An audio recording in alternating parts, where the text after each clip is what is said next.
எனக்கு இந்த ஊர்ல இருக்கவே பிடிக்கலடா. எங்கேயாவது கண்காணாத தேசமா போயிடலான்னு பாக்குறேன். ஏண்டா?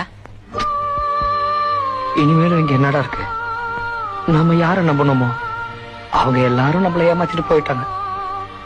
நாம கஷ்டப்படுறத பாக்கணுமாடா? இத்தனை நாளா அனாதையா தானே இருந்தேன். இப்ப அனாதையாவே இந்த ஊர் விட்டு போயிடல. நிம்மதி இல்லாத வீடு அது வந்துருச்சுன்னா அதுதான் இருக்கிறதுல ரொம்ப கொடுமையான சிறை. மத்த எந்த சிறைனாலும் வெளில வந்துடலாம். உனக்கு கஷ்டமா இல்லையாடா? நீ வலிச்சாலும் வலிக்கல என்னடா சொல்லுவ? போடா.